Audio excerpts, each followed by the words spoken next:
Hello students, तो आज हम डिस्कस करेंगे 2024 का क्वेश्चन पेपर जो कि HPPSC के द्वारा कंडक्ट हुआ था। ये जो क्वेश्चन पेपर है ये HPPSC बायोलॉजी PGT का क्वेश्चन पेपर है जिसमें कि हिंदी के हम क्वेश्चन डिस्कस करेंगे। पार्ट 1 के ये हिंदी के क्वेश्चन कुछ ऐसे आए हुए थे उस टाइम पे। तो 41 to 50 जो क्वेश्चन थे, 10 क्वेश्चन जो थे वो हिंदी सेक्शन से आए थे। और ये जो क्वेश्चन है ना, ये बिल्कुल ही डिफरेंट क्वेश्चन है क्योंकि यहाँ पे जनरल हिंदी के अलावा थोड़ा सा एडवांस लेवल की हिंदी भी पूछी जाती है। अलंकार, विशेषण, विशेष्य, ऐसे सब कुछ यहाँ पे पूछा जाता है। तो आपको उसी तरीके से इसकी प्रिपरेशन करनी पड़ेगी पेपर 1 के लिए, ठीक है। तो अभी हम डिस्कस करते हैं फर्स्ट क्वेश्चन जो कि हिंदी का यहाँ पे पूछा गया था। तो क्या क्वेश्चन था ये कि निम्नलिखित में से वह शब्द चुनिए जो उपसर्ग की भिन्नता के कारण अन्य सभी से अलग है। तो यहाँ पे जो ऑप्शन ए है अनुचित, वो हो जाता है करेक्ट, क्योंकि यहाँ पे जो उपसर्ग है वो है अन उपसर्ग, ठीक है। बाकियों में जो उपसर्ग लगा है वो अनु उपसर्ग लगा है, ठीक है। जैसे कि अनुचित, अन प्लस उचित से क्या बन जाता है अनुचित, ठीक है।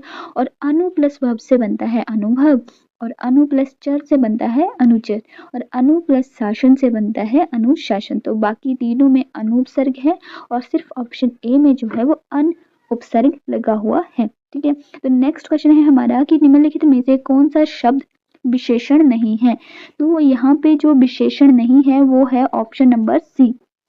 क्यों विशेषण नहीं है? क्योंकि दया जो शब्द है वो एक संज्ञा शब्द है, वो कोई विशेषण नहीं है, ठीक है। नेक्स्ट क्वेश्चन है हमारा 43 क्वेश्चन की क्रांतिकारी शब्द संज्ञा के किस भेद का उदाहरण है। तो ये जो है ये जातिवाचक संज्ञा में आता है, क्योंकि क्रांतिकारी जो है वो एक जाति को डिनोट करता है, पूरी जाति जो क्रांतिकारियों की है उसको डिनोट करता है, ठीक है। तो ये ऑप्शन हो जाता है यहाँ पे करेक्ट। नेक्स्ट क्वेश्चन है यहाँ पे कि उतना ही पैर पसारिए जितनी लंबी चादर हो। रेखांकित पद सर्वनाम का प्रकार है। कौन से सर्वनाम का प्रकार है ये? तो ये आ जाता है आपका संबंधवाचक सर्वनाम। क्यों? क्योंकि यहाँ पे उतना जितना जो है वो एक संबंध बता रहा है, ठीक है। नेक्स्ट क्वेश्चन हमारा समास से आ जाता है। यहाँ पे क्वेश्चन क्या था कि श्वेतांबर समस्त पद के लिए उचित विकल्प है। तो यहाँ पे समासिक विग्रह करने पे हमें श्वेतांबर का क्या मिलता है? श्वेत है अंबर जिनके, और ये कौन से समास आ जाता है? बहुब्रीहि समास, ठीक है।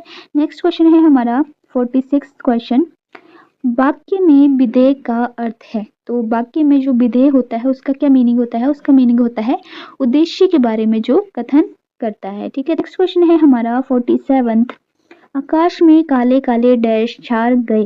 तो बादल छा गए, तो बादल का यहाँ पे पर्यायवाची शब्द क्या बनता है? बारिद। तो आकाश में काले काले बारिद छा गए, ठीक है। पर्यायवाची शब्द से भी क्वेश्चन आया था।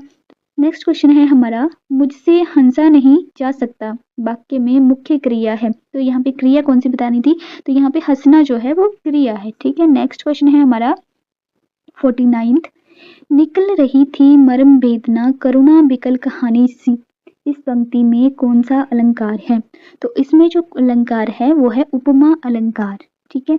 नेक्स्ट क्वेश्चन है हमारा लास्ट, खाक छानना मुहावरे का अर्थ है। तो इसका अर्थ है दर दर भटकना, ठीक है। तो इससे आपके जैसे कि कौन कौन से टॉपिक से क्वेश्चन आया था वो आपके यहाँ पे थोड़ा सा पता लग जाएगा कि कहाँ कहाँ से कौन कौन से हमने टॉपिक पढ़ने हैं। तो यहाँ पे आपने मुहावरे करके जाना है, पेपर 1 के लिए मुहावरे आ रहे हैं, अलंकार आ रहे हैं, ये क्रिया के मुख्य क्रिया कौन सी है, तो है ना, क्रिया के बारे में पता होना चाहिए कि क्रिया कौन सी है ना। फिर पर्यायवाची शब्द से रिलेटेड क्वेश्चन आ गया था, विधेय उद्देश्य ये पढ़ के जाना है, यहाँ से क्वेश्चन आया था।